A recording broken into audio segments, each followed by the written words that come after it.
আজ আমরা শুনব ছানা বুলবুলির উপকার নামক গল্পটি। শুরু করা যাক তাহলে।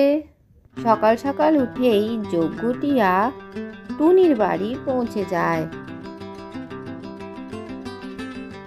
আরে যজ্ঞ, তুমি কেমন আছো? আমি তো বেশ ভালোই আছি, কিন্তু প্রতিবেশী বুলবুলির ছোট্ট বাচ্চা চিকু পড়ে গিয়ে সে খুব আঘাত পেয়েছে। আরে বোন, ও তো উঠতেই পারে না। কোনো রকমে উঠতে গিয়ে ও কাঁটা ঝোপের মধ্যে পড়ে গেছে, আর গায়ের মধ্যে মোটা মোটা কাঁটা আটকে গেছে। তুমি চলো ও সেবা করবার জন্য। ঠিক আছে, তুমি একটুখানি দাঁড়াও, আর প্রথমে তুমি একটুখানি পেয়ারা খেয়ে নাও, তারপরে আমরা যাচ্ছি।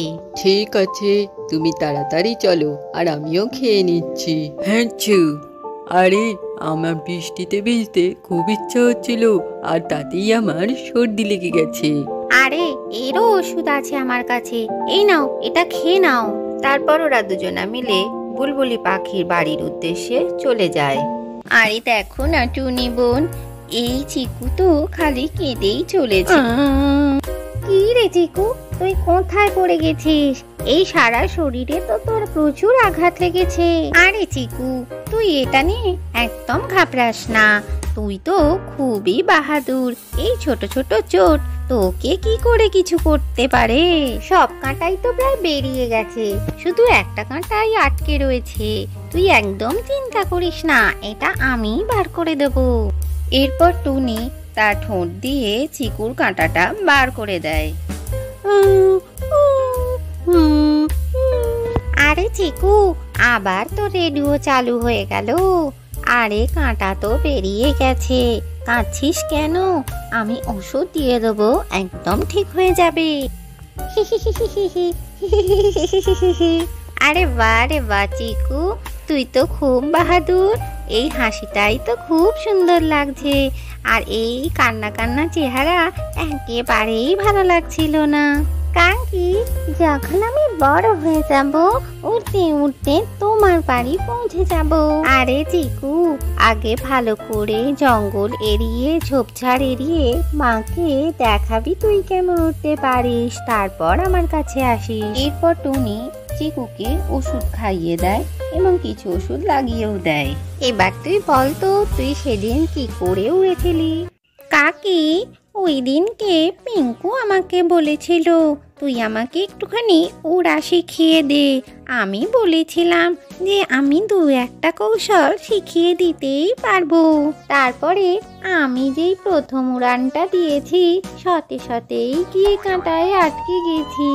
আরে তুই নিজেই উঠতে পারিস না, তুই আবার অন্যকে শেখাতে গেছিস। এরকম আর কখনোই করো না চিকু। আগে নিজের মাকে উঠতে দেখাও, তারপরে তুমি অন্য কাউকে শিখিও। হ্যাঁ কাকিমা, আমি আর কখনোই এরকম করব না। পিঙ্কুকেও পরেই আসতে বলবো, তখন আমি নিজে ভালো করে শিখবো। সময়ের সাথে সাথে চিকুও বড় হয়ে যায় এবং উড়তেও শুরু করে। একদিন উড়তে উড়তে সে যজ্ঞ টিয়ার কাছে পৌঁছে যায়।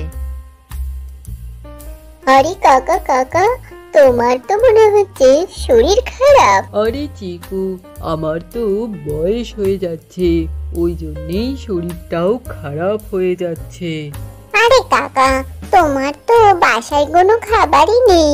তুমি মনে হয় শরীর খারাপের জন্য কোথাও উড়ে গিয়ে খাবার আনতেই পারছো না।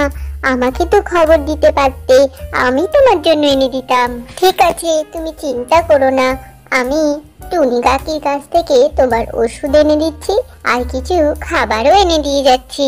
এই কথা বলে চিকু সেখান থেকে চলে যায়। অনেকটাই সময় চলে যায়, কিন্তু যজ্ঞ টিয়া বসে থাকে এবং চিন্তা করতে থাকে কেন চিকু আসছে না। এমন সময় যজ্ঞ টিয়ার প্রতিবেশী কাক সেখানে হাজির হয়। আরে যজ্ঞ ভাই, কি হলো তোমার? বসে আছো যে? চিকু আসবে বলেছিল আমার জন্য খাবার আর ওষুধ নিয়ে, কিন্তু এখনো তো এলো না। আরে যজ্ঞ ভাই, তুমি এই আশাতেই বসে আছো যে একবার চায় সে কোনোদিনও ফিরে আসে না। এমন সময় সেখানে চিকু এসে হাজির হয়। আরে চিকু, কি হয়েছে তোর? এত আঘাত লাগলো কি করে?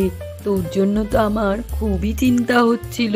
আরে কাকা, আমি তো টুনি কাকির কাছেই যাচ্ছিলাম, তখন রাস্তায় দেখলাম একটা ছোট্ট পাখিকে একটা বাজ পাখি খুবই আঘাত করার জন্য এগিয়ে আসছে। ছোট্ট পাখিটা ভয়ে এদিক ওদিক ছোটাছুটি করছিল, কিন্তু আমি তাকে বাঁচিয়ে তো নিয়েছি, কিন্তু বাজ পাখি আমাকে আক্রমণ করে দিয়েছে আর তার ফলেই আমি খুব আঘাত পেয়েছি। তারপর টুনি কাকির কাছে গিয়ে তোমার জন্য এই ওষুধটা এনেছি, এই ওষুধটা খেয়ে নাও, তোমার জন্য এবার একটা পেয়ারাও আনছি। এরপর চিকু উড়ে গিয়ে একটা পেয়ারা আনে এবং তার যজ্ঞু কাকাকে সেটা দেয়। এরপর যজ্ঞু পেয়ারাটা খেয়ে নেয় এবং বলে, তুই আমার জন্য এত কষ্ট সহ্য করেছিস চিকু, অনেক ধন্যবাদ তোকে। তুমিও তো একদিন সবাইকে খুবই সাহায্য করতে যোগু কাকা, তাহলে আমরা কেন তোমাকে সাহায্য করতে পারবো না এখন? এই কথা শুনে যজ্ঞু চিকুকে নিজের কাছে টেনে নেয়। আজকের গল্পটি থেকে কি শিখলে বাচ্চারা? বিপদের সময় সকলকেই সাহায্য করা উচিত। ভিডিওটি ভালো লাগলে চ্যানেলটিকে লাইক ও শেয়ার করে সাবস্ক্রাইব করে দিও।